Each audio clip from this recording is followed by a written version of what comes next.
You have to wait until we see people, they'll get their notifications and they'll start to come on. It shows you up there. Now for you, you should see, you probably need to refresh. Just refresh. I never use YouTube.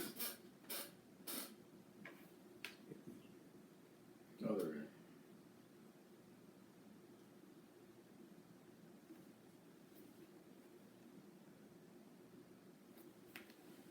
Okay, we got 4 viewers. Now, in order for you to see what messages come up, you have to. Oh, you might want to mute your sound. Yeah. Okay, you gotta hit the button. Why am I not getting? Oh, I can't see. I don't know where it says on yours. So we should be able to get more captions. Oh, wait there. Okay. Oh, yeah, there you go. Hello, see, they'll come up there. And then, Yes, we're live. yeah, I can't see on here, but actually if I go up to this screen, we're just getting things set up here. How's the sound, how's the lighting? And I'm just trying to get it on here so I can see. People, you need to mute yours because we're gonna have feedback. Bear with us for a minute, people. It's our first live production. Bear with us for a minute, people. It's our... There we go. Yeah, how do I get... Oh, come on. Hey, there's a lag. Yes, there is a lag. There we go. Okay, let's see. Should be able to watch on here. Yeah, you'll have I'll to mute the that one too.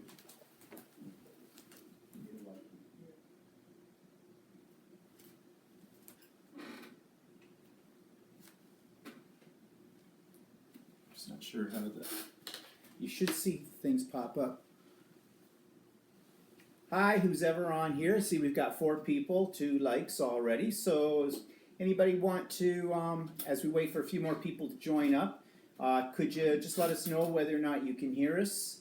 And we're trying to see your comments. And I thought you'd tap on the bottom of the screen to get the thing so it'll show it. I think it defaults to hiding them. Should have been a thing come up. I'm not sure where that is. Hit the one with the... Hit. Oh, there we go. There, okay. I don't think I can do it on this one. So what You you're speak going to have to... Spanish? No, we do not speak Spanish. No, I don't even know how to say that. Don't speak Spanish in thing. No, sorry about that. We do not speak Spanish. That disappeared again. Yeah, well, it probably will until somebody writes another message, I think. I'm just going to tune in so I can see it closer on mine as well. And so we're just waiting here to get started. Yeah, it's popping up now. Do you see? No, we only, I can speak Dutch. Yeah, anybody speak Dutch? Walter will speak Dutch, Well, Dave. that's not true. I don't speak it very well. Oh, well, you're good. Okay. I understand it better than I can speak it. And I can read it. Okay, I gotta mute my thing here. People will get feedback.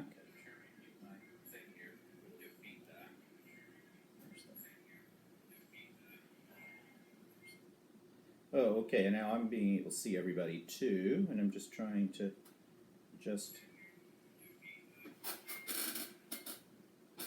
there we go, got that down. Okay, so we're looking at 4 screens at the moment. We have a big wall screen up here, and there's a time lag, so we're trying to see what you see.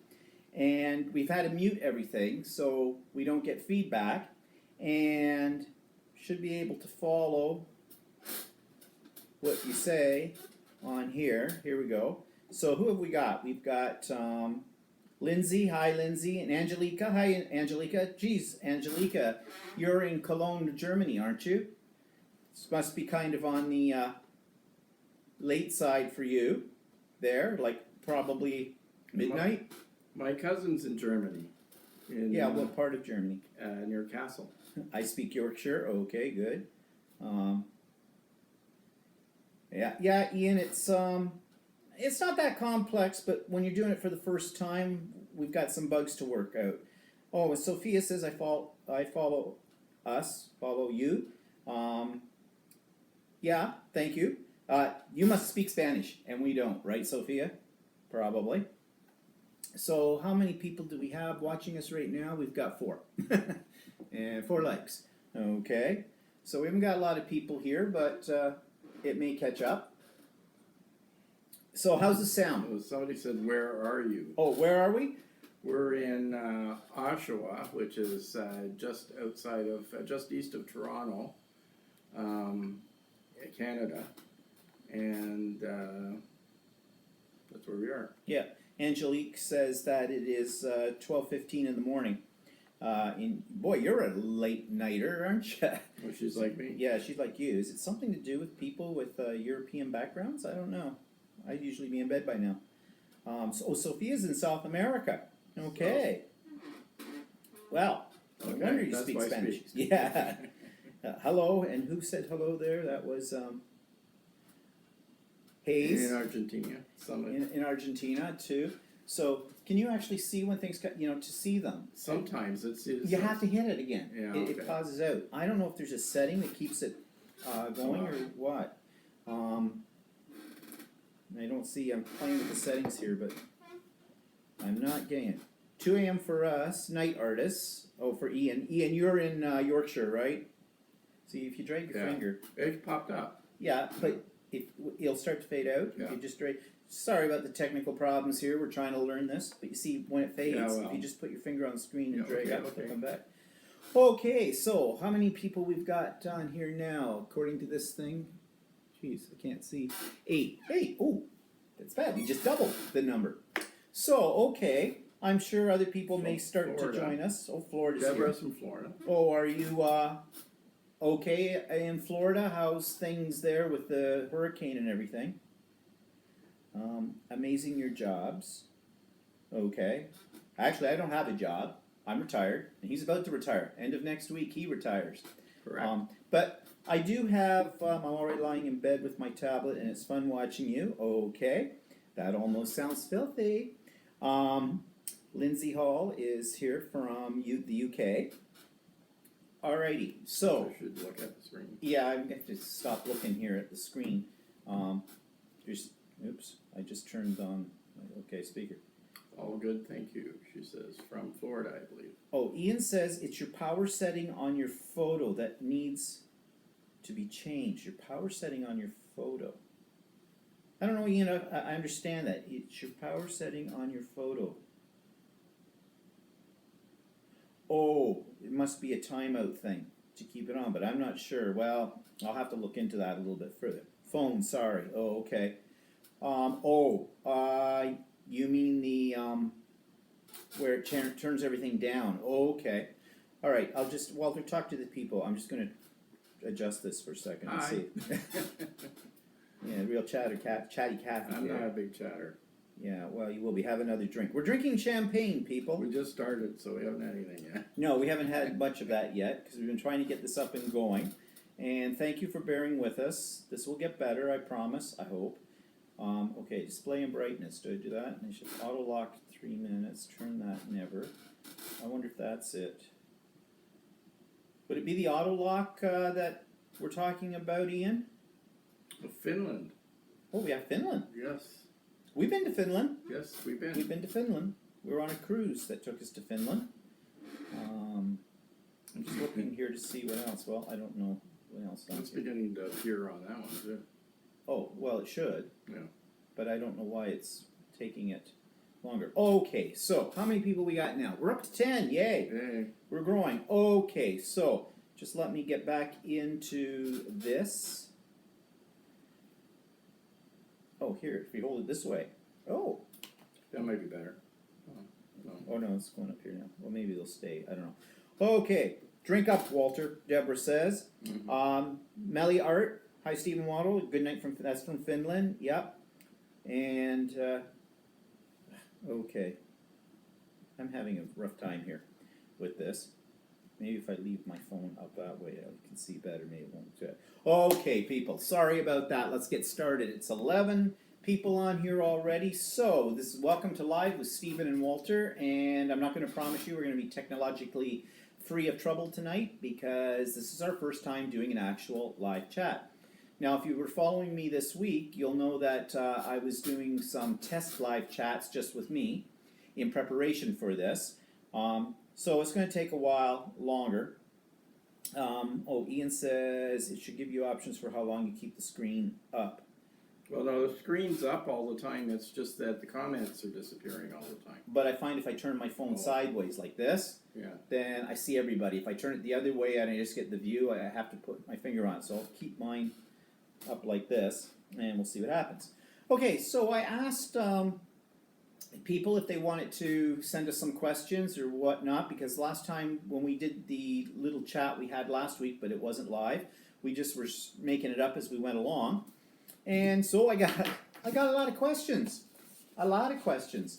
So I've been through them today, picked out a few key ones, but I think we have to start with, which might be an elephant in the room, and well, maybe it's not an elephant in the room, but it will make some of these questions a little sounder. Yes, we are a gay couple. Wow. Surprise, surprise, surprise. And we're legally married, too. And we're also legally married because in Canada, same-sex couples can get legally married, and we've had that law since, 2005, 2004? I think it was 2004 when it came in across the province. So, yes. And one of the questions, I think, was about, well, we'll come to that one. I was just going to say, we've been married for 12 years, legally now, but we've been together for 34. So, yeah, we're a long-term couple. We've been around a long time with each other. In Canada, it's not a big deal being gay. No one cares anymore. And if they do, that's their problem. But we live in a very fortunate place in the world, in this country. So, we're lucky. What are we up to? 12, 13 now? Congrats, guys. Thank you, Deborah. Yeah.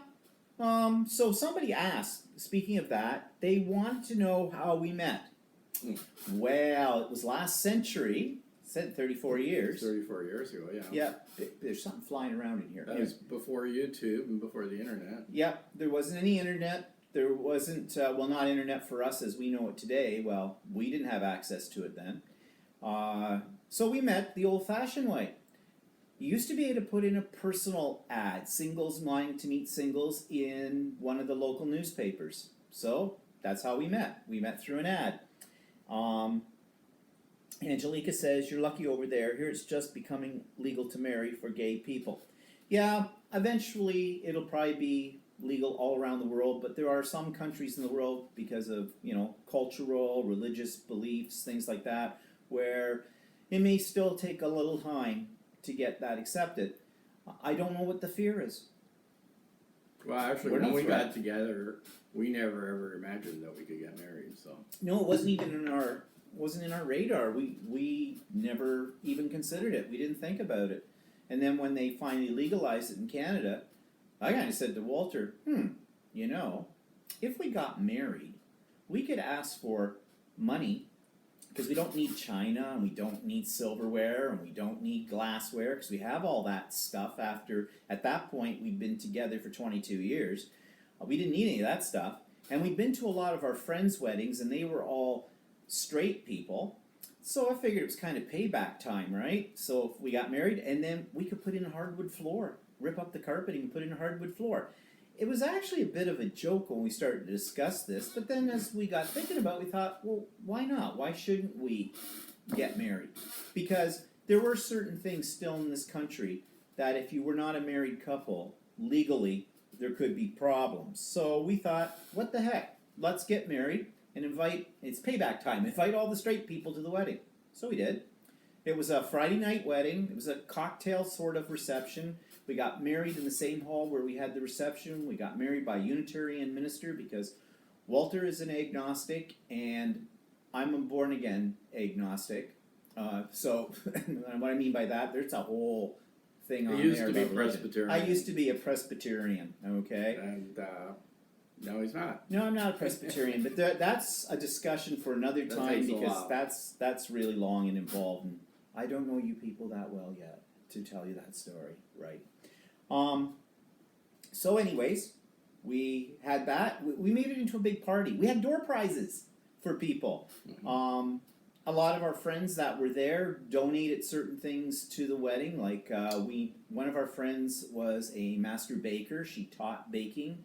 She was a teacher as well as been through the business and that. She designed and made our wedding cake, and it was a gorgeous wedding We cake. didn't even know what flavor it was going to be when she gave it to us, so she gave us 3 flavors. Yeah. She did them all in checkerboard, so it was really neat when you cut into it. And it was a 3-tiered cake, but it went out. She had a special stand, so rather than going up, it went like one layer here and another one off to the side here, another one off to the side here. It was a beautiful cake.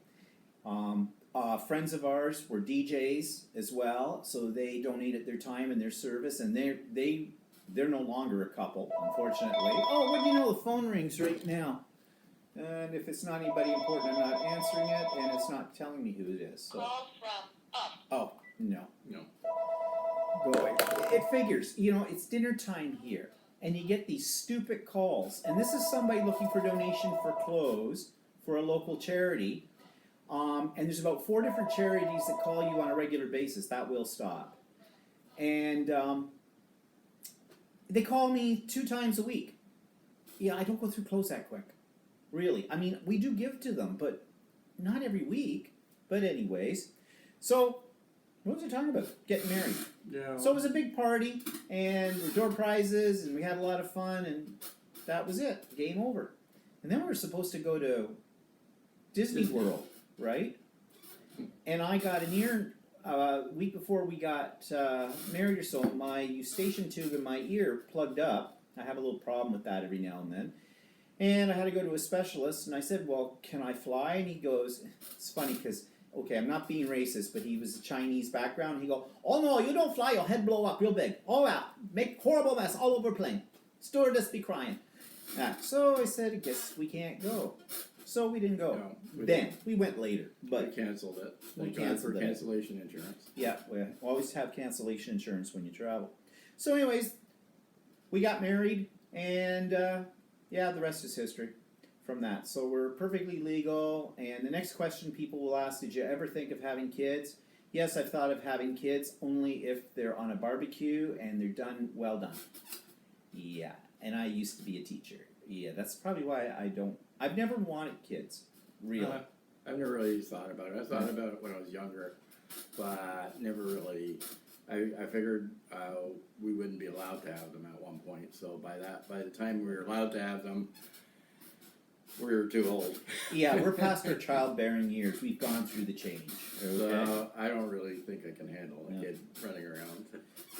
Sophia would like to see photos of the party. Well, I can't really show them in this format to you. We do have a wedding album, but maybe at some point, maybe I'll do a separate video sometime and just a flip through our wedding album. They're not that exciting, really. I mean, wedding pictures, you know what it's like. You get all these pictures done, they get in a nice album, and you never look at it again. And somebody always usually gets the album in the divorce proceedings, but anyways. Okay, so we met through an ad, we got married, and that kind of thing. And another question we had on here is, what were your lives like before you met? Happy? No. What were our lives like? I was 25 when we met, and at that time, I had lived on my own pretty much, and I had my own semi-detached house. And Steve lived in an apartment when I met him. So, but I had my own house. We both lived our own lives apart from each other. Prior to meeting Steve, I actually dated a couple of women. And I was actually almost engaged to get married, and just knew that wasn't going to work out. Yeah. It was a turbulent time. that in those years. And also, you have to understand, this was the early 1980s. And the early 1980s here in Canada, as in other places in the world, you could lose your job if they knew you were gay, and I was a teacher. Yeah. And that would have been grounds for firing if they ever found that out. So we had to live very underground lives at that point. Like, you'd go out on a weekend with some friends to maybe downtown Toronto to a few bars, gay bars, dance clubs, that kind of thing. And on Monday morning, the people I worked with said, "So, what you do on the weekend?" And you'd always talk in sort of the third person. "Oh, I was out with friends. Where did you go?" "Oh, I don't know. We went bar hopping." "Which bars did you go to?" "Oh, I don't remember." Kind of a thing. Made me sound like I was a real lush out of it all. And even after we did get together, it was 4 years before we decided to actually buy a house together and move in together. Mm-hmm. And at that point, we were 30. I'm 6 months older than Walter, so. I think I was 29. That's also when I switched my jobs too, right? Oh, that's right, yeah. To my current job. So. Yeah, and that's a question on here, which we'll Yeah. get to in a sec. So when people heard, like, two guys at our age buying a house together, we would just say, "Oh, well, it's a good investment right now at this time," kind of thing. So when we decide, to go off and do our own thing, we've got like a property we can, sell, and yeah. Believe it or not, a lot of people took Actually that at bought face into value. that. Yeah, really. Some people were a little bit more stunned. than we thought. But anyways, yeah, I could go on and talk about the gay life and the gay world and how things have changed and that, and maybe that is a topic for another time. We can think about it if people are interested in, Pursuing that more, yeah. the history of the world as seen through the eyes of gay men in our age. I envy the gay people today, like the young guys and that, and the young girls and everything, and the transgendered people and that. They can pretty much, depends on the part of the world, but in Canada, they can pretty much live their life the way they want to live it, and it's not a biggie. Sure, there's still prejudice, there's still racism out there, discrimination, things like that with it. But really, in this country, we're protected by a human rights code. And just as an aside, when I ordered flowers for our wedding, I went to a flower school, a florist school, and when we walked in, and I'd already phoned ahead to talk to the person there, I said, "Hi, I talked to you on the phone. I came in to order flowers for my wedding," and Walter was right there behind me, and she had this weird look on her face, and she goes, Yeah, the marriage thing had just started at that point. She's, "Flowers for what? For your wedding?" "Yeah, for our wedding. So I need like 10 centerpieces." And she's, "We don't serve people like you. You're an abomination." Ooh, right. Walter very quickly slinked his way out of there because he knew there was fire coming out of my eyes. And long story short, I took them to the Human Rights Commission. I asked the Human Rights if I had a case, and they said, "Oh, yes." And they told me what they would do. And they send a warning to these people saying, I'm not sure what it says, but I did get a phone call from the owner of the store. She was not the person who waited on us that day, and she was very apologetic and asked if we'd already gotten a florist because she would do our flowers for nothing. And I says, "Yeah, we already got a florist." We immediately went to a florist that I want to go to in the first place, but because a good friend of ours recommended this other place, we thought we'd try it. And boy, it was like night and day. We walked into the other florist, and they had books out to show us stuff, and the advertisements, and you have to remember, this is 2005, had same-sex couples in them. So they knew what side of the bread was buttered on for that, because the wedding industry was big money at that time for all the gay weddings that were going on. And it probably still is to a certain extent, I guess. But anyways, now that people can figure out that we may have the same rights as straight people to get married, we also have to follow the law, and if you want to get a divorce, you got to go through all of that too. So, pros and cons. Can't have your cake and eat it too. So anyways, that's how we met. So somebody wanted to know, a couple of people wanted to know what you do for a living. And since you're not going to do it for much longer, explain to them what you do. Well, many years ago it was called data processing. Now a lot of people call it IT, information technology. I was trained to be a computer programmer. Now it's software developer. That's basically my job.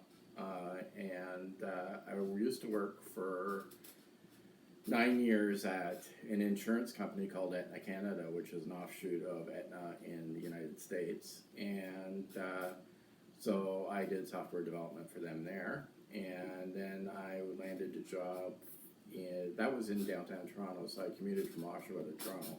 And then I landed a job in Oshawa at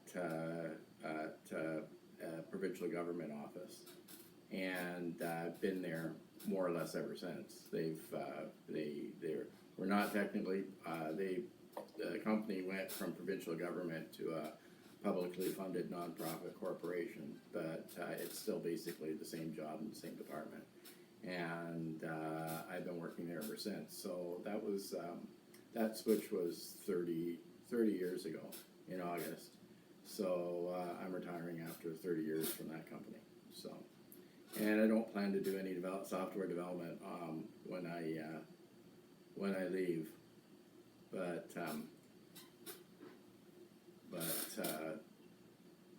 I plan to do everything but do. Yes, he has lots of plans to keep himself off the streets, I guess. We'll see. He says there's always kinds of things around here to do, and that's true. When you own a house, there's always things to be done, and he's much better at that kind of thing than I am. I am not very handy at all. And Ian says, whoa, I did a bit of hardware design and build with PCs as well, so another programmer type here with that. Funny thing about programmers, though, when you live with them, when it comes to the technology on your own personal computers and that at home, they have a lot of problems. Well, I started out being a mainframe programmer. Oh yeah, I hear this one all the time. Right, Yeah. so then now I'm back into the PC world. So, but no, I don't have any time problems with my computer. So. Oh, you're having trouble on there getting onto YouTube. Well, it's on an your iPad. That's different. I don't use iPads. Yeah, that's the other thing about Dutch. They always have an excuse. He is Dutch background, but he was born here. He's a Canadian. And plus, my eyesight's not working too good today. Yeah, I was going to say, didn't you get your glasses out for this? I got my cheaters out in case I needed them, but I can still read it. Oh, well, okay. So. All right. So talking about things that we do, someone wants to. Okay, this, believe it or not, this is a question that every time you meet somebody who is straight, they will always ask this question. So, and it's kind of a, now I'm not saying that the person that wrote this question had a hidden agenda, but many times straight people have a hidden agenda behind this very innocent question. And that is, who does the cooking? In other words, who plays the woman? Who's the woman, who's the man? Oh no, sweetie, we're both all men. All men, yeah. Yeah, it kind of kills the purpose in being male gay people. You know, if you were going to play the role of a female. Now, okay. We do have our strengths. Yeah. And sort of play upon those strengths. Like, each person has their own thing that they like. Like, I mean, if you want to, I tend to do more of what is sometimes considered male stuff here because I do a little bit more of the repair work and stuff like that. But, you're so much. But, I mean, we still both cook. Yes, we both cook. In fact, tonight was his night to cook, and he cooked. Yes, Walter did something, you know, that he made dinner. He made reservations. Actually, he got takeout or whatever, or as those of you that are in the UK call it, maybe Europe, takeaway. We call it takeout here. Oh, you want some more of this? Yeah, probably, I think so. do you? Really? And you see, I serve. So we both cook. Now, Walter tends to cook on weekends because I make him, because I usually cook during the week. I like cooking. I do too. We have our own strengths for cooking. Like, I mean, I'll make a whole pile of cabbage rolls and freeze them, or I'll make fresh pasta and freeze it, and stuff like that. Okay, I was just catching up on the comments here, and Ian says men are the best cooks. Oh, Ian, please don't insult the ladies. But you're right. And Steve has his own things that he's good at, so... I'm the social convener about things, and the organizer. Yeah, he's major organized. He's much more organized than I am. And I look after the running of the house. However, I plan all the trips and do all the bugging. Yes, because he loves doing that. He'll spend hours at night. I swear my second career should have been travel agent. Yep. And, you know, we know each other's tastes so well that whatever he says we're going to do is always good with me because it always fits with that. Or it's just that I have found over the years it doesn't pay to argue about that kind of thing. Jennifer says, my husband tried to cook some bacon one time. It looked like a burnt newspaper. Okay, yeah, my father didn't know how to boil water, so... My dad couldn't cook either. In fact, when my mom went to the hospital one time, my mom did all the cooking. When my mom went to the hospital one time, or no, actually she was looking after my sister's kids when they were born, and she was away for a bit. And my dad says, he wanted coffee. My mother always made instant coffee. Yuck.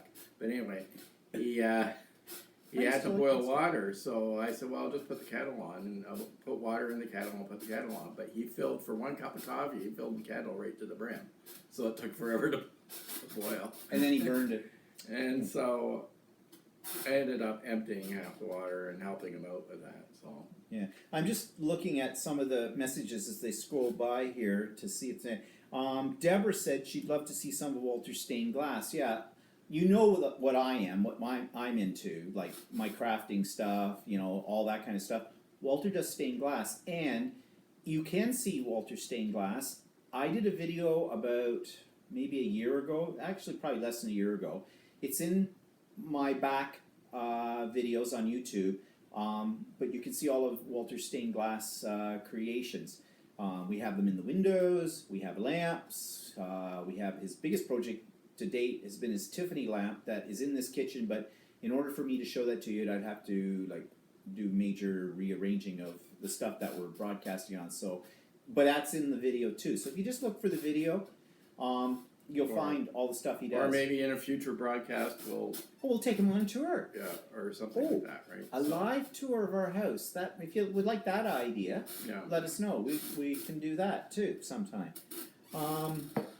I'm just looking to make sure we didn't miss any other comments that we should or questions. Yeah, I do stained glass, which technically a lot of women do stained glass. There aren't as many guys that do stained glass, and I think it's because it has the artistic quality to it. Although it's a very hands-on kind of work where you're cutting glass and that's why I don't do it and things like that. So because I'm accident prone, I would cut off all my fingers the first night, and I just know I would. I stab myself on a regular basis cutting up carrots. So yeah. Yeah, well, stained glass, you can't be squeamish about cutting your fingers with it. But, so that was it. Oh, and then one other question back to the cooking was, do either of you cook or grill? We do both. We do both. Yeah. We have, we don't barbecue grill like we used to as much anymore, even though, well, this year the summer's been kind of like, it's been raining most of the time. Right now it's gorgeous. It's been gorgeous for 9 days. Another common question somebody asked me, because when I used to do stained glass, they'd ask me all kinds of questions too about our relationship. And one of the questions is, who does the laundry? Oh, yeah. And that's an interesting question because we both do the laundry. Yeah. I do my own clothes. He does his own clothes. I do my own clothes. I do the bedding, and he does the towels and stuff. He's very particular about how you wash clothes. He's very particular about the detergent you use. I figure if it's detergent, you use it. Very particular about the fabric softener you use and things like that as well. So, you know, so yeah, we both have our own specialities and things like that, but you know, after 34 years, it doesn't really matter anymore. I guess maybe also we had to, before we moved in together, we had to do all that stuff on our own, so. Yeah, we had to learn it on our own because we lived on our own. So, we just sort of carried a lot of that stuff over. Yeah. When we got together. Yeah, so it just works out that way. I like to do gardening more than he likes to do gardening, so... Yeah, my idea of a perfect garden and a perfect lawn is pavement. You know, and I'm serious. I would be very happy with my whole front lawn done in interlocking brick or paved over. Okay, you want green painted. I mean, it's not that I don't like the look of gardens. I think it was because as a kid, my mother had a lot of gardens and she made me weed them. Somebody said what the time is here. It's 6:45. 6:45 here. And Lindsay, where are you? You're in, are you in, you're not in Florida, are you? No, I don't think so. Um, Ian says, with any marriage or close relationship, it's about helping each other. Yeah, really, and I think that's what works out for us because we do actually have. The UK. Lindsay's in the UK. Okay, so Okay, yeah, so you're. so it's about 11. No, wait, 5. Yeah, about 11:45 there now, right? Give us a couple of weeks, we'll be in the UK as well. Yeah, well, people know that because we talked about that before the other one. But yeah, on October the 9th, we fly to London, and we're going there for a week because it's sort of Walter's retirement trip. But we've been to the UK before, and we've been to London several times. We love London, in spite of the fact that we might get blown up. But we could get shot in the streets of Toronto as well. Yeah, Canada the good? That's a myth. Okay. Well, it's not as bad as other parts of North America. And I'm not going to say where. The United States, but you know what I mean, right? I don't want to offend any of the United States people because I know it's a rough go there. And it's, every place has its drawbacks, I guess. So, other questions we had. I had one person sent me 3 pages of questions. I'm not going to go through them all. I save some for another time. But something funny here. Now, I'm not going to say who this person was because I don't want them to feel centered out or anything like that. But this person sent all these questions, which was very nice.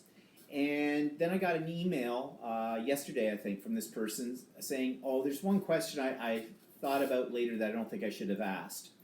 And the question was something about your first kiss. Okay, we don't kiss and tell.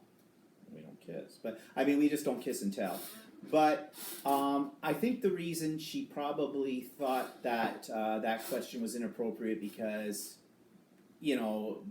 because we're gay and, maybe we would take offense to it. And I wrote back and says, if you thought that I was going to be offended by it or we were going to be offended by it, no, we're not. In fact, in one way I thought it was a bit of a compliment because we have fought for so many years. And when I say we, I mean the whole of the LGBTQ community to be on the same level as everybody else in the world.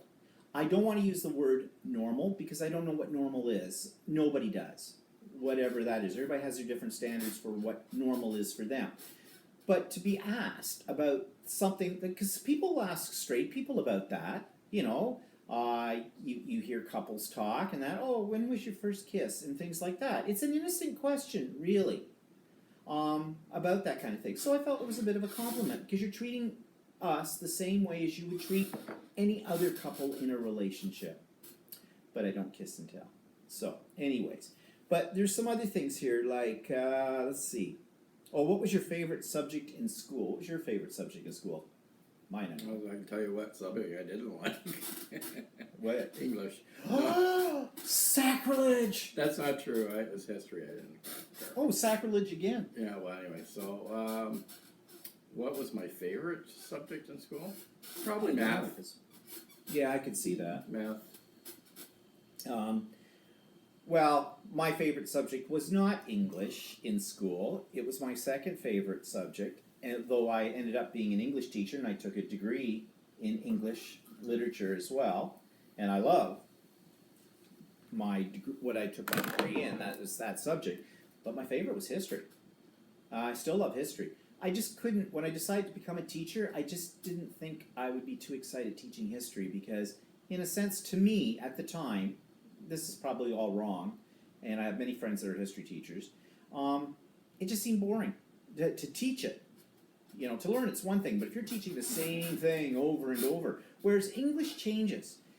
You wouldn't think so, but it does. There's so many opportunities to be creative in English. I think more so than almost any other subject when you're a teacher. And that's why I decided to become an English teacher. Actually, what I was really good at in high school was math. I was really good in math. Years ago, in the 70s, early 70s, when I was in high school, you had to take math all the way through, but in grade 13, we had grade 13 in those days in this province. I took 3 maths at the time, and I took like algebra, and I took functions and relations, I think, and the other one was calculus. I couldn't do calculus today. I don't even know what calculus is anymore. All I remember is taking things to the limit, it was called. There was a popular song on the radio in the 70s called Taking It to the Limit. We used to come into that class singing it. But I got really good marks in that, like 90s, a whole bit. So I was good in math. I was good in accounting too, as well. Yet, he makes money.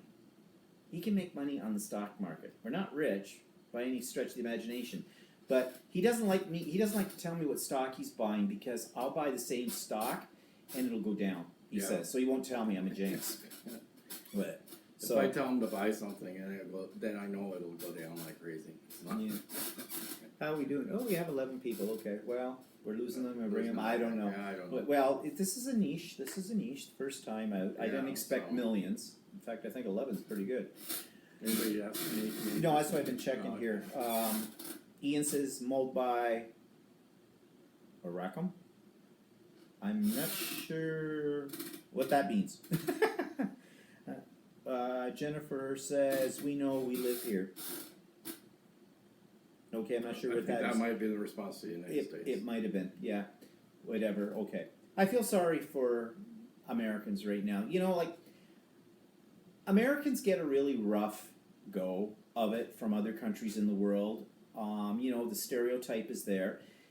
And, you know, we live right across the street kind of a thing from the Americans. I mean, the world's longest undefended border, as there is. Although we are thinking of putting up a wall.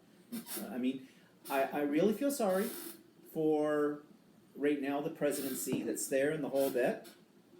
But, you know, Americans individually, or couples now, we've met many of them on our trips, are usually really big-hearted, really nice people. They're out to have a good time, and, you know, they're kind to people and the whole bit. But something happens as a mob mentality when there's a lot of them all together. And I don't know what that is, and I'm borderlining here. I don't want to be insulting or anything like that. Whereas here in Canada, I think we keep saying sorry. We keep saying sorry, yeah, stuff like that.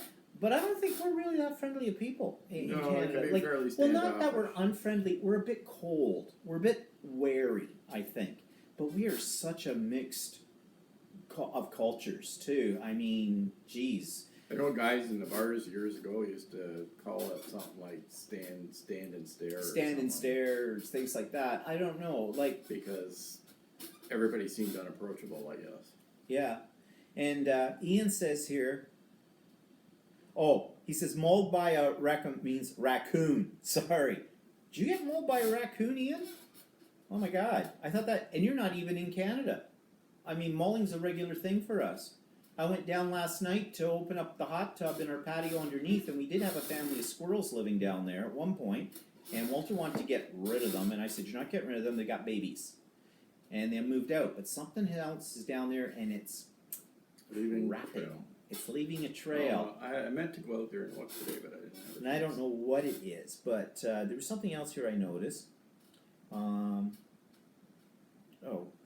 In Canada, do you spell color with a U or with just the O-R? We spell it. The proper spelling is with a U. It's the Queen's English. However, there's so much American English in Canada, and because computers tend to have American spell checkers, then you end up dropping the U. But for me, the proper way to spell color is with a U. And favorite, and flavor, and favor, and neighbor, and all those ones. Yeah, those are all, and that's Canadian spelling, and it's British spelling is what it is. We speak the Queen's English, don't you know? And I'm an English teacher, and I would mark it as a spelling mistake when I marked essays. If kids did not spell words using the British spelling, the Canadian spelling. And they said, well, it's in the dictionary. I said, I don't care. That's an American dictionary. Get a Canadian one. Of course, in the Canadian one, you'll see it spelled both ways. So it doesn't matter. And Ian says, yay, well done. Oh, Jennifer says, I want your president instead of ours. Well, there's one little problem with that, Jennifer. He's not a president. He's a prime minister. Okay? Again, throw over from when we used to be a colony with the British. That kind of thing. Prime ministers. But yes, and right now we are personally happy with the prime minister that we have. And yes, next to what you guys have in the States, he's God. And our elections don't take as long as the U.S. elections. No, and our elections are like based on pretty much the ability to vote for who you want in, not this electoral college, which, you know, we study the electoral college in Canadian schools, in history, American history classes, and that kind of stuff, and none of us have ever figured it out yet, including the teachers. Let's see, Angelica says, that's nice, I love the Queen's English I learned in my youth when I visited boarding school in England. And when I say Queen's English, I don't know, hey, love the window dressings, oh, you're fabulous. No, that's not the Queen's English, okay? I can camp with the best of them. And then Jennifer says, see what America has done to me? Yeah, well, we make jokes about that. That Americans seem to know less about our country than we know about theirs. And we know quite a bit about the States because it has to do with the influence of media, I guess. Because we have American publications, we have American television, and yeah, it's like we're a small country. Not only that, we in Canada we get to see your weather maps and what's happening in Florida and that. But as soon as you cross the border to Buffalo from here, and you're in Buffalo in the United States, then suddenly there's this big black area above the United States, and nobody even knows what's going on in Canada. No, it's like past the 49th parallel, nothing exists. So I can understand why Americans might have a little problem with that. And by the way, if there's anybody on here from Australia, which is a country we love because we're going back there, we're drinking Australian champagne. Well, of course, you can't really call it champagne because it wasn't made in the Champagne Valley of France. So it's a sparkling wine in the champagne style. And it's called Jacob's Creek, and it's not bad. And speaking of Australia, you probably know, and I have a lot of videos about Australia that we took when we went last December. We were there for... How far are we from New York City? We're about a 10-hour drive from New York City. Oh, who asked that? Oh, Jennifer did. Yeah. And exactly, that's not Queen's English. Yeah. Yeah, so Australia, I don't know how many people out there New York have been. City, 10 hours driving from here. Yeah. Yeah, and we've been there. Actually, I really like Been there New a couple York. times. I really like New York City. I was surprised. I thought I'd be sort of intimidated by it, but no. We've been a couple of times. We haven't gone in quite a while. We It's went expensive. we were chaperones on a school tour for the first time. Oh, yeah, that was the first time we went. Yeah, it was a fashion class, and a good friend of mine was... Indiana. I'm not sure if I've ever been to Indiana.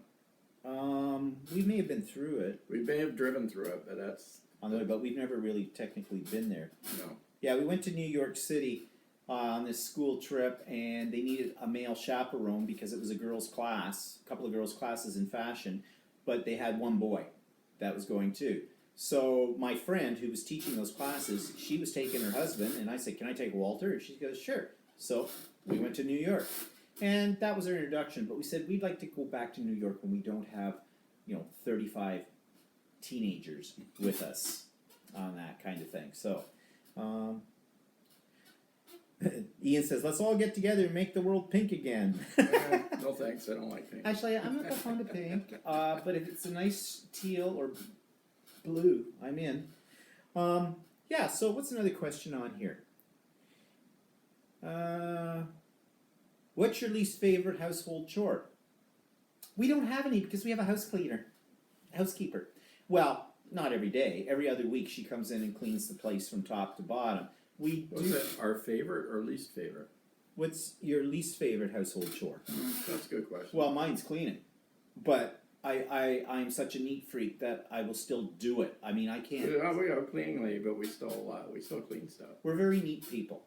I mean, there's stuff that she misses, so we still Yeah. have to. Yeah, and Walter's very picky Yeah, we're pretty picky about that. But we've stuff. had her for quite a few years now. She's I relatively. don't know if I have anything that I really hate doing. You used to love to do bathrooms. Yeah. I don't like doing bathrooms. Can't say there's anything I really hate doing. I mean, other than it's time consuming, but. Jennifer says, my cousin went to Fit in New York. What's Fit? Is that like a fitness club or something like that? Ian says, is she called Gonzuela? Laugh out loud. Does she need Windex? No. No, she's not Gonzuela. No. And Well, we're not going to talk more about our cleaning lady No. because that would We've be had an her for a invasion of her while. privacy. Yeah. We've had her a while, and just to say that we like her, and we've had her for 20 years, it's been that long? almost. Well, we've It's been in a this while. house for 22 years, and we had a cleaning lady in the old house, and then she started here, but then she got sick and couldn't do it anymore, and her daughter did it for a while, and then we got the one that we did. Then we didn't have one for a long time. Yeah, that's And true. then So it's not been 20 we years. just did it ourselves. It's probably been you know. about 15 though, anyways. And then he wanted another one. Well, okay, here's why. All right, I was teaching, and I come home exhausted, and then the last thing I want to do is come home at night. Well, I'd have marking to do, I'd have lesson prepping to do, so I'd have to save it for the weekend. And the last thing I wanted to do on my weekend was clean house with it. So that's why I have a cleaning lady. Now I'm retired, and I'm in my 5th year of retirement, and people say to me, "Well, you still have a cleaning lady? But you're retired." Yes, and I'm still enjoying life. And as long as I can afford to have her, why shouldn't I? I'm employing her. She doesn't really cost that much. Don't want to hear that. She'll want to raise. But why should I waste my time doing something like that when I could be spending my time playing with down in my craft room with stuff like that? The Fashion Institute. Yes, we did go there. On the trip that we took the kids. We're in some place with the big sewing thing outside that. We went there, yes. Yeah, because the tour that we did with the kids was a fashion tour, so it was a fashion thing. So a lot. That's why there was a lot of girls on the tour, and it turns out one boy went because his girlfriend was going, but he was in the class. Yeah. So that's why we had a chaperone, and I had to take him aside and go, "Okay, son." He was a good kid because I had taught him as well. But I said, no hanky-panky, there'll be nothing of that, don't even think about it. I said, because there's serious repercussions for, don't violate the curfew, stay out of her room. Of course, she was sharing a room with 3 other girls. He kind of lucked out, because he was the only guy on the trip. So he had a hotel room, all to himself, whereas the girls were sharing like four in a room, kind of a thing. So he kind of lucked out with that, but kind of lonely for him too. So you have to do little checks at curfew hour to make sure everybody. But he was a good kid; they were fine. Nothing happened there. Okay, where is that taking us to? So household chores, don't like them.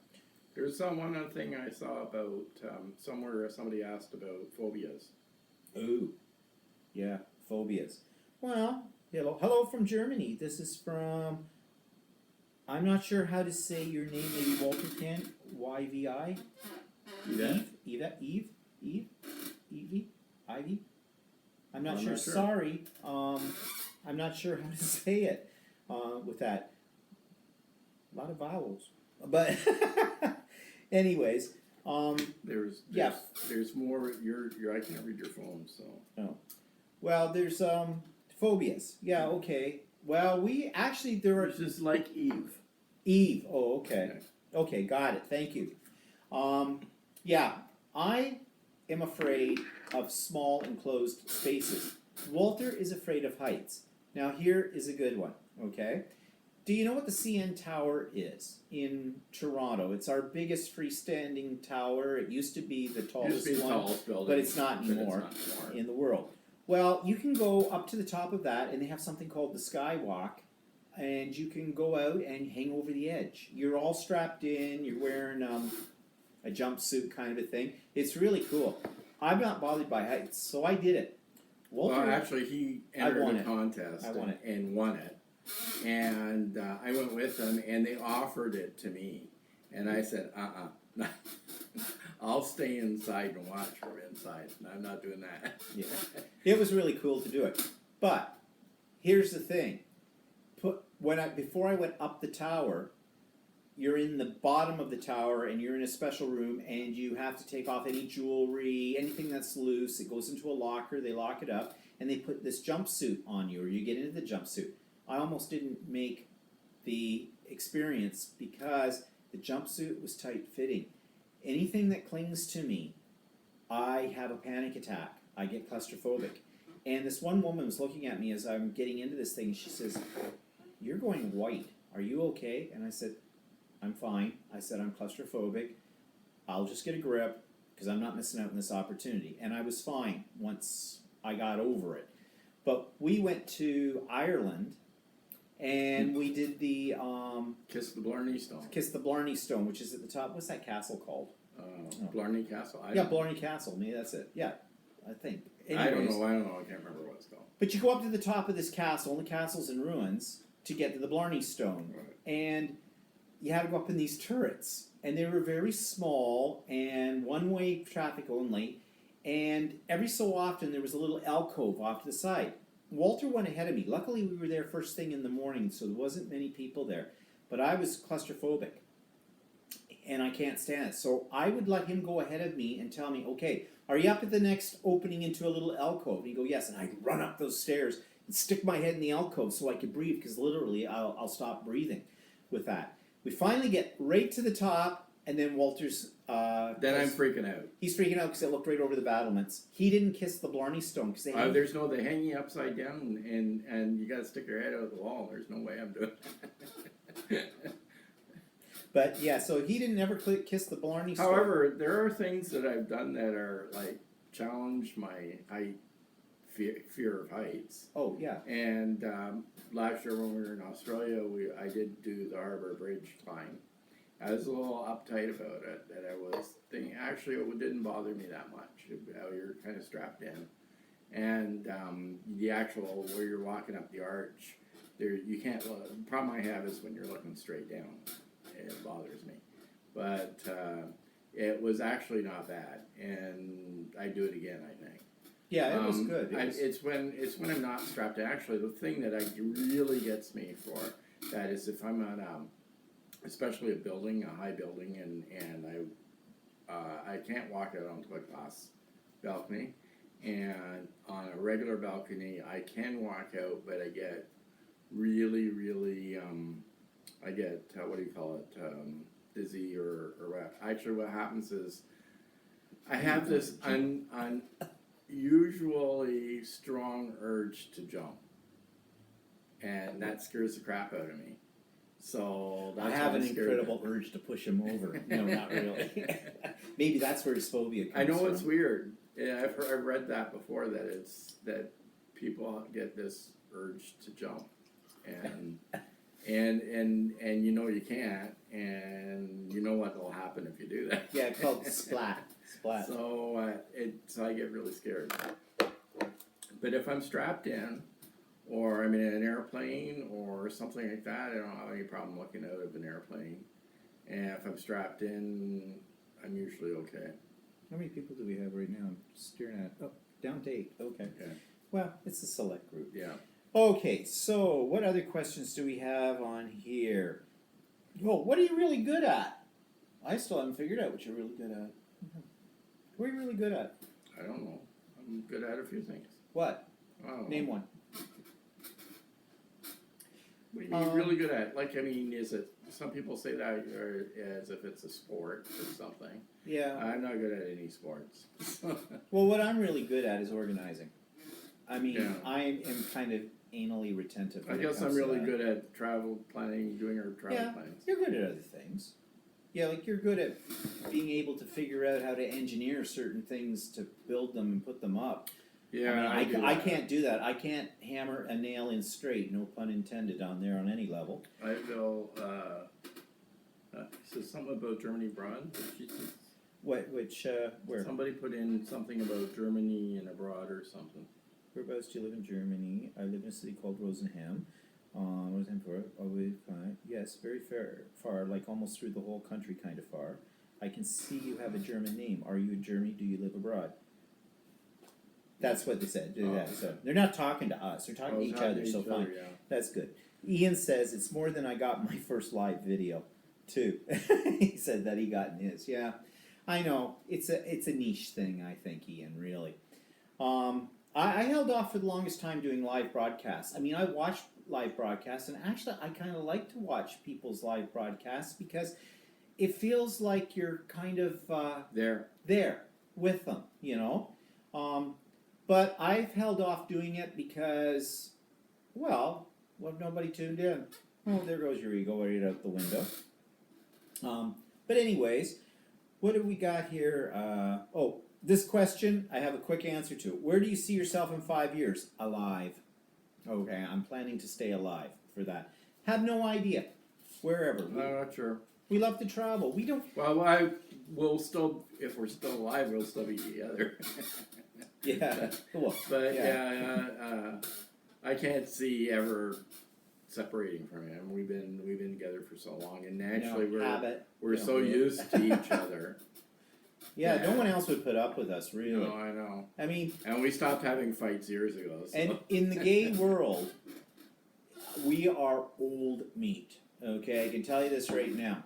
I mean, I turned 60 in July. He turned 60 in January, and life stops in the gay world apparently at under 40.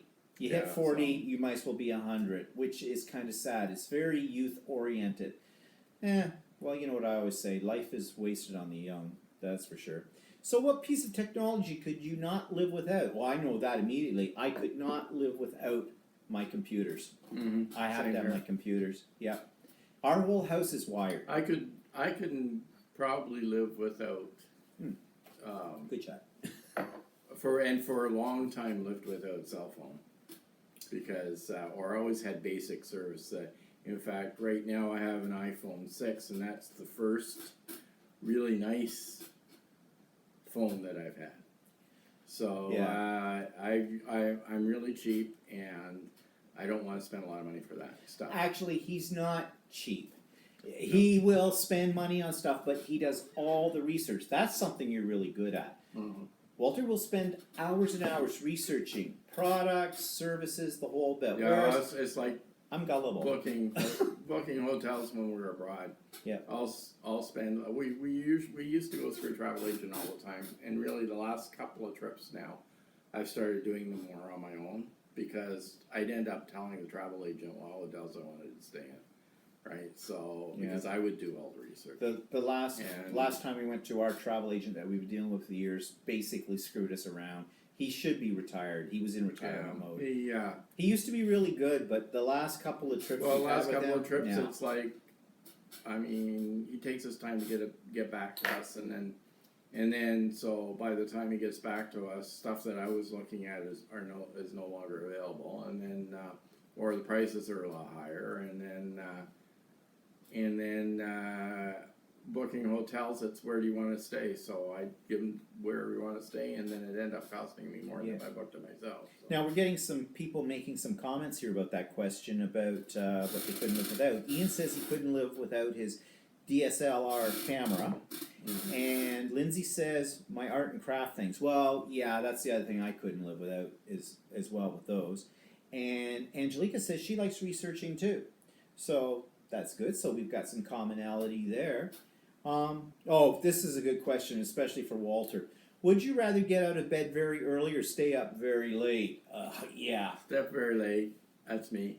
He goes to bed early. I go to bed late. I go to bed on the weekdays at 9 o'clock at night. Now that's a holdover from the days when I used to teach because I would be up at.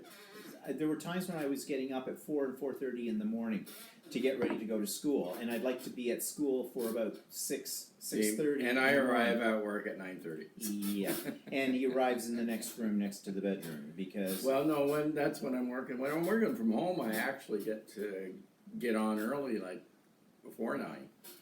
But when I'm working from work, I usually get there by 9:30. That's never changed. They've tried to force me to come in a little earlier, but I still never seem to work that way. And on the weekends, it's like I'm up and doing things by 8 o'clock in the morning.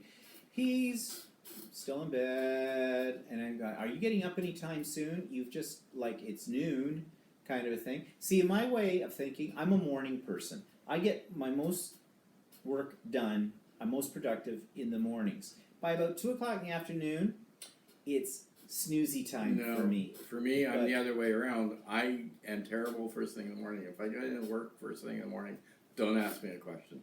Chances are I'll screw it up, right? But by about noon or after, I'm going strong. I'm most productive. I'm most productive between noon and 5. Well, we've got a couple of questions here generated out of this. Ian says he goes to bed at 2 a.m. Well, you're like Walter. But Meliart says, Stephen, how much you are using recycled materials in your craft? In other words, how much recycling materials do I use in my crafts? And what do you think about recycling? That's a really good question. We recycle things just in general because we have to, because of our laws in our garbage collection and stuff like that. But I do like to reuse found objects, especially in mixed media. When you're doing mixed media, you can make that out of almost anything, and I do that. And recently, since I've been doing, if you've been watching my videos, I've been doing some acrylic pourers, and canvases can be expensive, and especially when you don't know how they're going to turn out.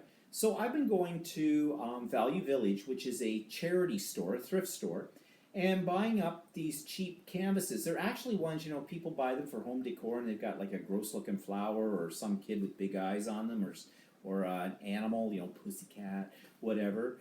And when I say pussycat, I love cats, but not necessarily on a picture on the wall.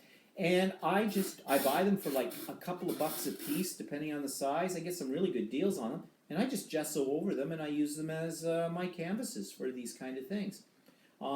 But yeah, I use wine corks, caps, drinking straws, string, pieces of material, scrapbook pieces, scrapbook paper pieces, everything. So yeah, I use a lot of recycled stuff. Because, well, some of that stuff is kind of expensive when you buy it, so if you've got leftovers, you kind of hang on to them, eh? I just said junk journals. Oh yes, I do junk journals. In fact, I'm teaching a class in a week's time in how to do a junk journal. And if you go onto my YouTube and do a search, you will find, I think it's under my section, I have a playlist on art journaling, and I think I've got a couple of videos on there. Well, not think, I know I do. A couple of videos on making junk journals. So yeah, I like junk journals. They're kind of fun to do because you don't care. You just slap down leftovers into them, and I really like that. So I was showing that to some of the ladies in the classes. I teach an art journaling class at my local scrapbooking store once a month, the first Sunday of every month. And I showed this. I had it with me, one of those classes, and they were asking me what this was. And I just assumed everybody knew what a junk journal was because there's hundreds of videos on YouTube about junk journals. And they said no. So I explained it. They said, well, we'd like to do that. And I said, I'll do a class, no problem. So I'm doing a class in junk journals with them all. Do we have any pets? No, right now we don't. Oh, but we had a cat for our baby. 13 years, and she passed away a couple of years ago. We had to put her down, actually, put her to sleep, because poor thing had cancer. She had pancreatic cancer, and we didn't realize that she had that for quite a while. She started acting a little strange, but we didn't really realize that until she stopped eating. That she had something funny, because she started getting really affectionate and cuddly, and she was never like that before. But then we never really just figured she was getting older, type of thing. So yeah, I have her as my. Oh, you can't see it on this one, but I have her as my screen. But anyway, yeah, no, we haven't gotten a cat or haven't gotten a pet since, because we like to travel a lot. And the thing is that we always felt bad about leaving her behind when we went away, and we never would, though. I think the longest we would go away is 2 weeks, and we'd have like a pet sitter come in and stuff like that. But still, she'd still miss you, type of thing. So although she was so well looked after when we were away, when we'd walk in the door, she'd go, "Ooh, it's you." I thought it was going to be the pet nanny, kind of a thing. But yeah, we still miss her a great deal. She was our little girl. She was a rescue.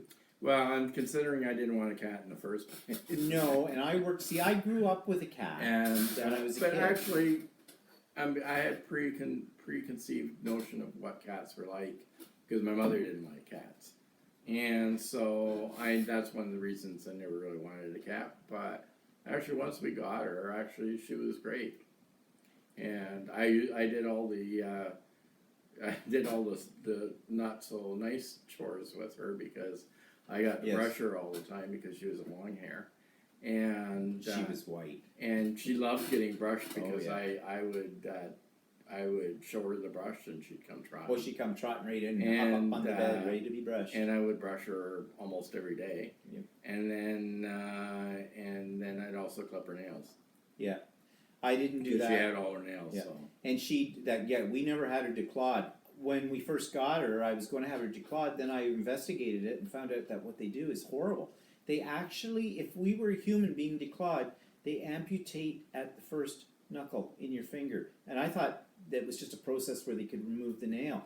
And when I heard that that's what they were going to do, I went, no.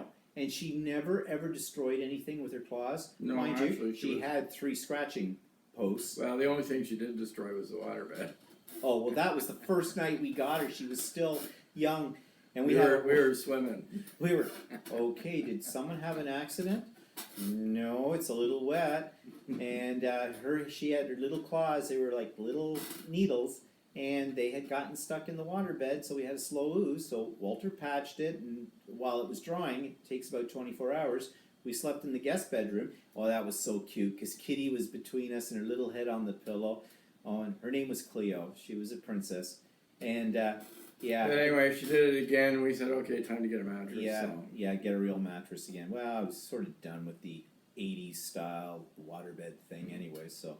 But yes, her name was Cleo. In fact, Walter named her before we ever got her. No, he was bugging me to get a cat for a long time, and so finally, 5 years. Finally, I caved, and He said- we got a rescue. He so. said, if we ever get a cat, we knew we wanted to get a rescue. We wanted a female, and we didn't want a kitten. We wanted a young cat but mature, kind of a thing. And also the reason I thought that is because there's some mature cats and mature animals in rescues that don't get adopted. Everybody wants the puppies and the kittens, and we want to give a good home to a more mature animal. And he says to me one day, he goes, if we were ever to get a cat, we could name her Cleo. I went, you're naming something we don't even have yet. And then she sort of fell into our arms. She was a good cat. She was a great cat. She was our baby. And I noticed a comment here from Hayes, I hope I'm saying your name right, that asked about her pet. She says, I'm so sorry, I didn't mean to upset you. It's always hard when you lose a fur baby. Yeah, it was the hardest day in my life. It was harder than when my father passed away. It really was. Yeah, well, I'm not going to get into why that might be, but and she says, she was lucky to have you. We were lucky to have her. She was our baby, and we only had her for 13 years. And, well, yeah, it was a hard thing, and let's move on out of that. Here's an interesting question. What fashion trend do you wish would go away? Oh, I can tell you right off the top. Man buns. That knot on the head. No. Not good look for anybody. Old, Male young, or female. dark hair, light hair, purple hair, nobody. Get rid of the knot. All I can think of is back in the 60s when they I think it's the Game of Thrones thing. It must be. I just think of the Barbie doll way back in the late 60s, early 70s. It was in the 60s, I remember. You pushed in her navel, and you could pull her hair out of her head, and then there was a screw on her back, and you screwed that, and the hair went back down. It was like styling Barbie or something. Now, why do I know about a Barbie doll? Because I had really good friends. They were 3 girls, and every time they lived next door to my grandparents. When I went to visit my grandparents, I hung out with them, and we played Barbies. Actually, I was more interested in Ken until I figured out that once you get... Well, never mind. We're not talking about anatomically correct dolls. Yeah, so what fashion trend don't you like? Same thing, I don't know know. if I know any fashion trends these days. I know. It's Buying the people clothes? that were, about fashion trend, okay, this is going to be really, might be kind of bad for women. What really hate is that women always say, black is a slimming color, right? Unless you're like 400 pounds and you're trying to squeeze into a small pair of stretchy pants and then I can point them out and say, well, that's an example where black is not a Black slimming is color. not a slimming color at Yeah. all. What's our baby do? Yeah. Oh, here's an interesting thing, made me laugh. Jennifer says, I adopted a 3-legged dog and a 1-eyed cat. Got them BOGO free. They were on the scratch and dent shelf. Well, want to know something seriously though, Jennifer? I admire the fact that you took on a 3-legged dog and a 1-eyed cat. Because those are the ones that need homes the most and that people would overlook, And I think, kudos to you because, you did that. And yes, Jennifer, I believe it is a true story with that. Yeah, actually, animals that are not perfect do need a home. So Yeah. I mean, even the cat that we had, she had a chronic tearing problem, which she was a white cat. Her eyes would look black because she had a chronic tearing problem. Because their tears are very acidic. But what are you going to do? Give the cat away because she's got black eyes? I mean, yeah, it needs a home too. So Jennifer says the dog was the love of my life. No offense to my husband. Yeah, well, I know how you feel. Really, I mean, I was really missed. If he'd gone away, which he never did, but if he'd gone away and or the cat had gone away, I would miss the cat. Yeah, I mean, she was the baby. There was no two ways about it. And well, I think what happens is with pets, you get so attached to them because you see them all the time. You're constantly looking after them. So like, I mean, I was brushing her pretty much every day and everything like that. So they become such a big part of your life that when they go away, then you really miss them. Her picture is almost in every room of this house. Every morning on my dresser, there's a picture of her. It's a picture I took of her when she was sticking her tongue out at me. I always thought it was kind of a cute picture. Every morning, I say good morning to the kitty, and it's been 2 years now, over 2 years since we lost her. Hardest thing I ever had to do in my life. Ian says, fur babies always come first. And Jennifer says, swiftly the dog had to have his eye removed. My husband slept on the couch. Don't blame you. And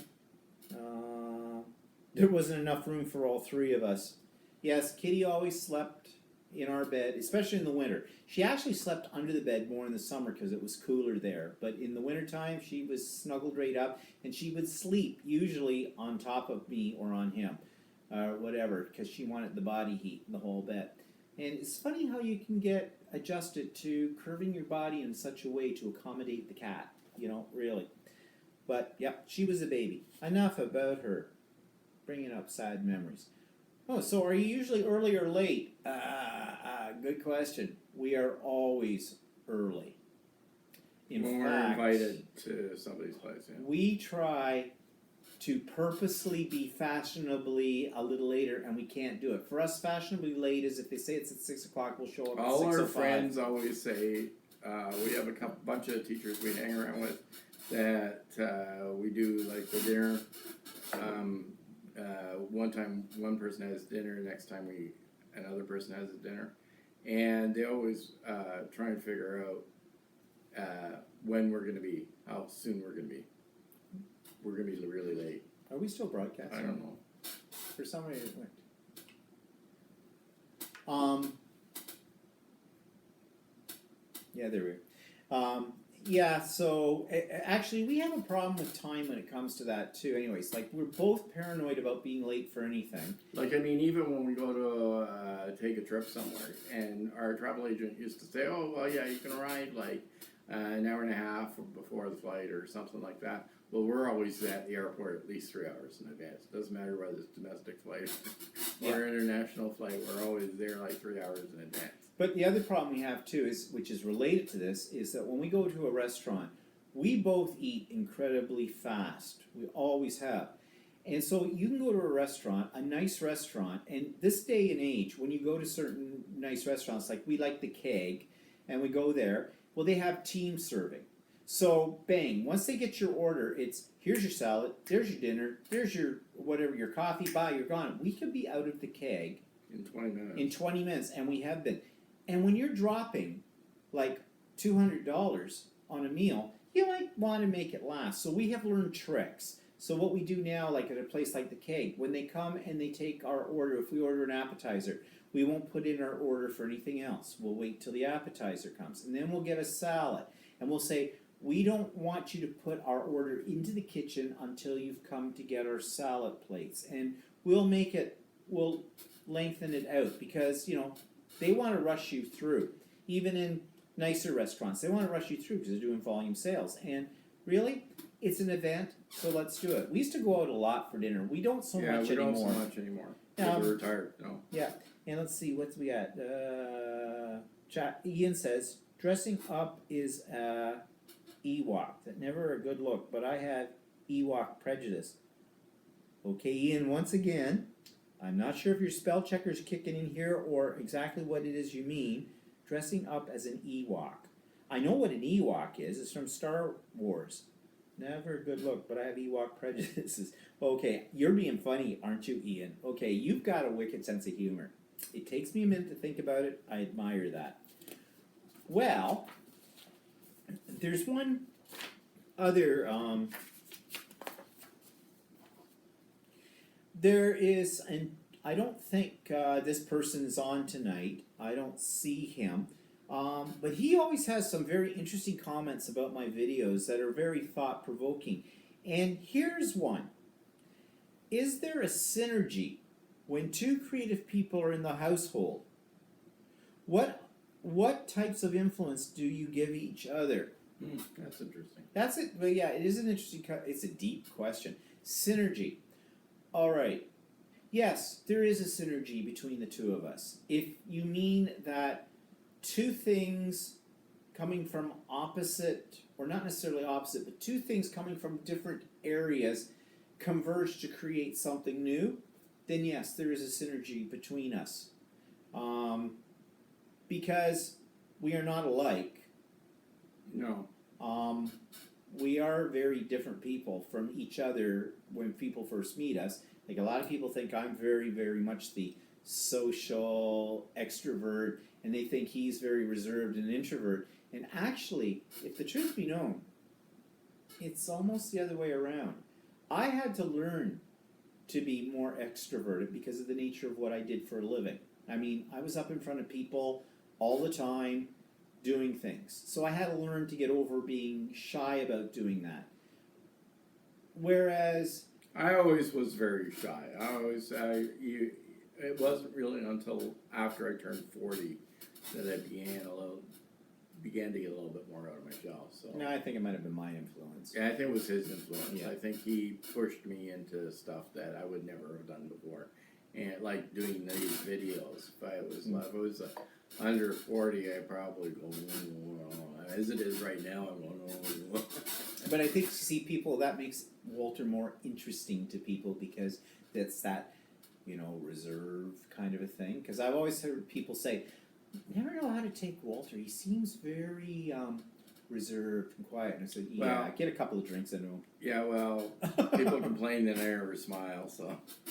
Yeah, they think you're actually half angry most of the time. Yeah, well, my mom always used to call me Mr. Serious, so. So it's the second part of this question is, what types of influence do you give to each other? Well, Walter makes me think about things more cautiously. I'm a very trusting person by nature. I will take people at face value until they do something that is the opposite of that, something that they've gotten rid of my trust and the whole bit. Then watch out. I'm always looking for somebody that's trying to screw me around, so. Yeah, he's always that way.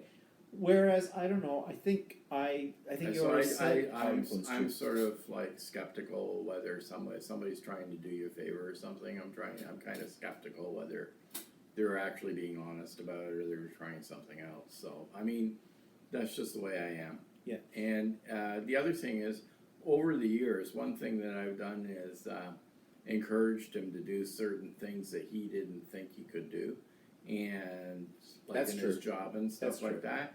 And he ended up doing them, and it turned out really good, right? But that's because I have a low self-esteem in a way, I guess, to a point. And I also have a lot of inner doubts. I'm a perfectionist, and you can never reach perfection. And so always doubt myself. It's like when before I ever put videos up on YouTube, I wanted to do it, but I thought, no one would be interested in that kind of thing. Or that I was opening myself up to criticism. I don't have really a problem with criticism, constructive criticism, but let's face it. I mean, if somebody tells you you're an idiot or something, If someone says you that, suck, you take that to heart. Okay, there's no two ways about it. I was a really good teacher. And I know I was a really good teacher because of the comments I got, but I was a really good teacher because I worked at it. I worked at perfecting my craft, if you can ever perfect something like teaching with it. I know what my strengths are, and I said earlier, I'm a very organized person. To the point where sometimes that intimidates people that I'm so organized. And it sometimes gets me into trouble because I expect the rest of the world to be just as organized. And it takes me a lot to get over the fact that maybe they're not as organized as me. And so I could go on for days about the whole idea of efficiency and organization and all that kind of stuff, but I won't bother right now. But the one thing that Walter does is, like, in the last part of my career, there was a new school being opened in the town next door to us. At that point in time, I'd been seconded by the board to teach online. I did that for 3 years, so I taught from home, online. I developed programs for it. I taught other people from other school boards how to do it. And the first year was exciting. The next 2 years, very boring, because I'm the kind of person that needs to be up in front of a bunch of students. I need to see my students with it.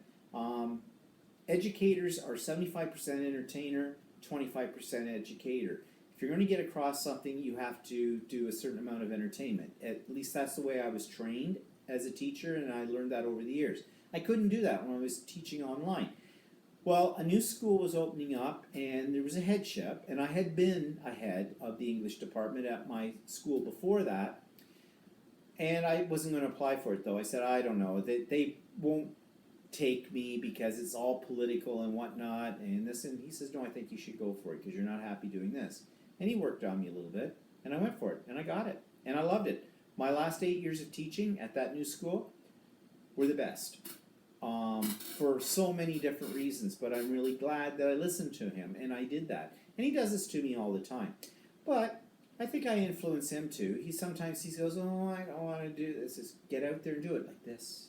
Yeah. Do it.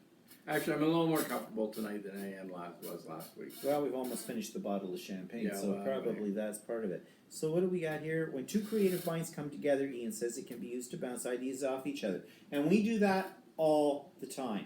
All the time. Even when I'm doing, she says I do all the travel plans and stuff like that, but even then I go and ask them, well, do you want to go this day or that day, or this is what I'm thinking of doing. Does it sound okay? And he usually just says, yeah, go for it. Well, it's because I trust him and I know that whatever he's picking, it will be what I would like too. We have very similar tastes when it comes to the major decisions in life. So I know it's going to work out with that. We just killed that. So we're getting And actually, here we're so similar to each other that I can confidently just go out and buy something for the house. And chances are, I mean, very rare would there be a chance that there's never you wouldn't like it. So there isn't anything. And it's the same with like even food or restaurants and the whole bit. Although when I try a new recipe, then I said, "How's like that?" He says, "It's fine. That means don't ever make it again," because he didn't like it, didn't care for it. So he goes, "That's fine." Well, I go, "Okay, write that one off." I Don't had try. a father that was very, very picky with his food.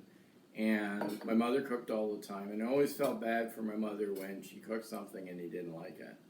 And so I've always tried to keep my mouth shut. Yeah.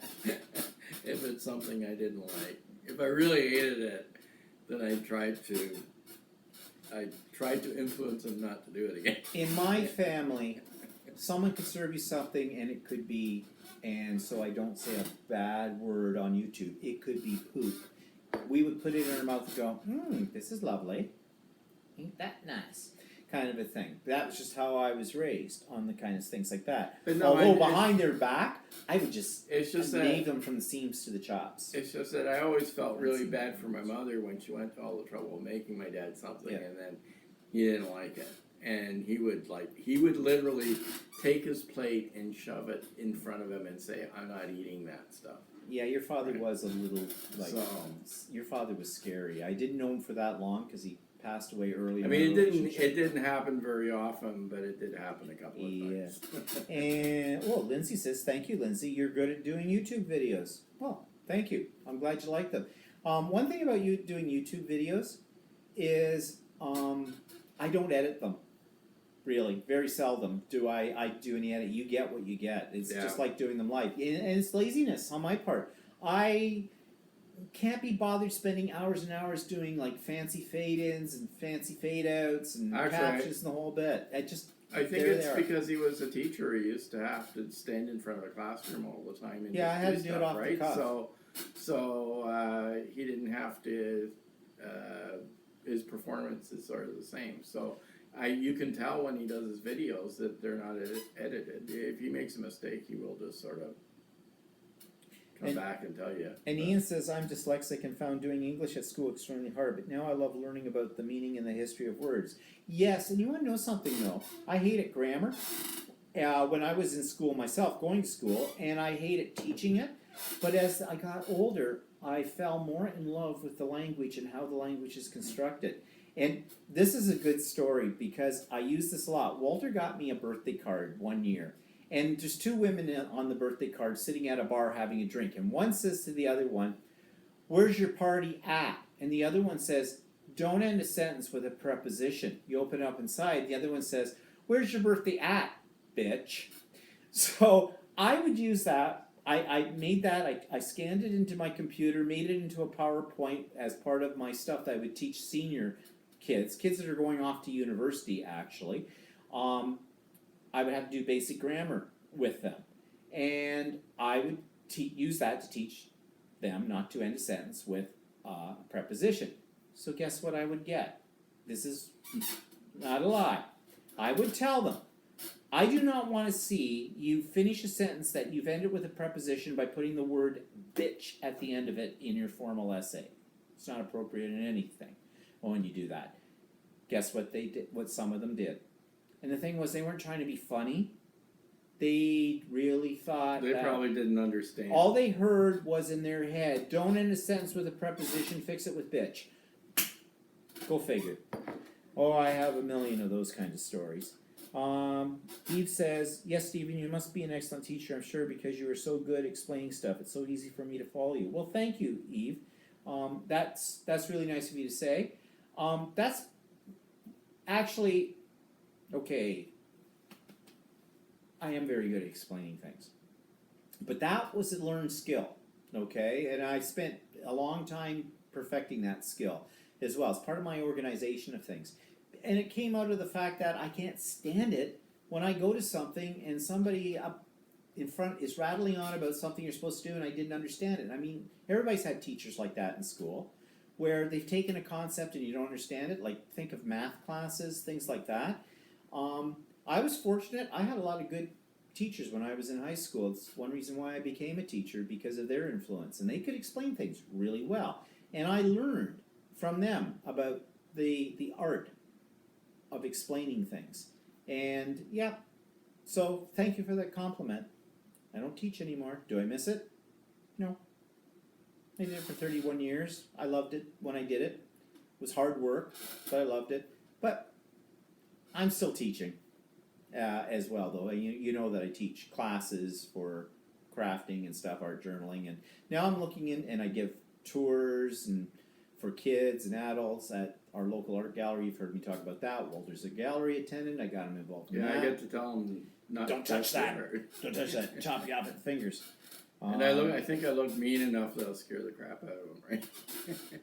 Thanks, Eve, for that. She says, "Yes, kudos to you, Steve." And then Ian says, "I know what I'm doing with my art, but I have no stage presence." Well, I think everybody has stage presence. It's just understanding what that presence is, how you do it, and also you have to get over the whole idea of nerves, really. Yeah, that's what kills me is nerves. You know, and you got to take control. That's the one thing about doing presentations that I see the worst presenters are ones who might know their material, might have it all well organized, but they've got to take control of their audience. And to do that, that's putting yourself out there. I do it with my sense of humor, which is not to everybody's liking. But, you know, sometimes my sense of humor is saying what people are already thinking, and they don't expect that you will say that.